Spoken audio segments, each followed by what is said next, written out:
Greetings everyone, this is Enraged Eggplant and welcome to Dungeons and GURPS. In this video I'll tell you how I would build a rogue in GURPS. Rogue is a relatively simple class in terms of class features.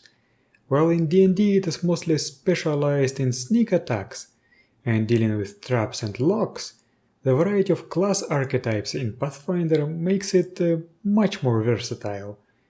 Once you try to build a rogue in GURPS, you'll realize that the robust skill system of GURPS does not really leave you with much in terms of work. Everything is there for you. Being able to find traps is not locked behind a class feature or an advantage, it's a skill anyone could learn. Most of the skills that you'd want as a rogue are based on either dexterity or intelligence, so those should be your primary attributes. High dexterity will also help you in combat. There's quite a lot of skills that a rogue might have, and some of them differ a lot from the eponymous D&D skills. Sleight of Hand, I am looking at you here. Basically, the D&D Sleight of Hand is split into 3 skills in GURPS: Filch, Sleight of Hand, and Pickpocket. Read the descriptions, not the names, that's something you should keep in mind when reading any GURPS book.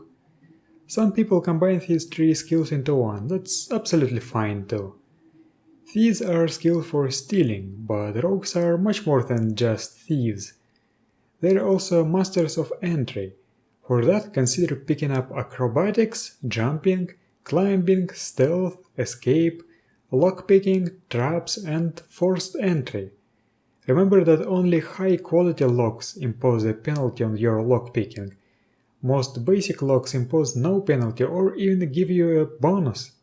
So do not worry too much about underinvesting into lockpicking.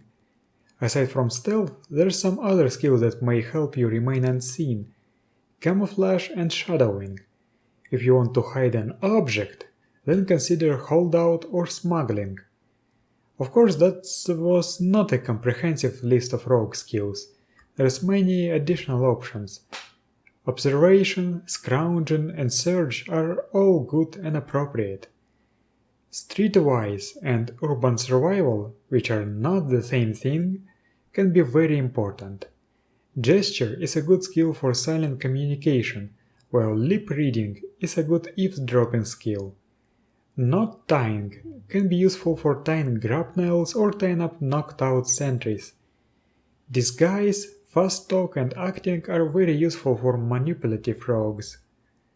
Intimidation and interrogation would fit a street thug.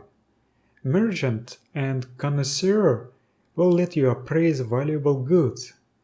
There is no use magic device skill in GURPS, but I actually use a similar new skill in my games called use enchanted item, but that's something for another video.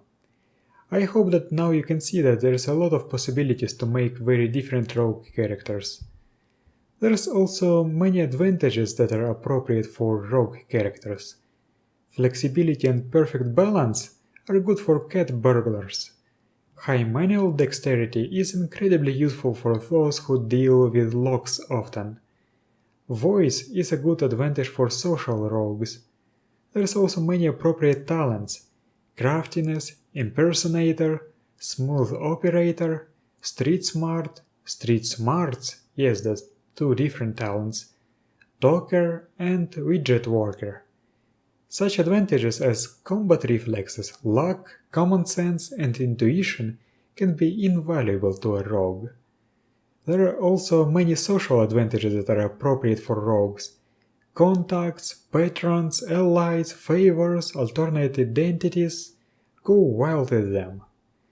Now let's remember the D&D rogues class features. Both trap sense and uncanny dodge can be represented with a danger sense advantage. I've seen people try to build the evasion ability via injury tolerance with damage reduction, and lots of modifiers to make it work only against area attacks and or only with a successful dexterity roll.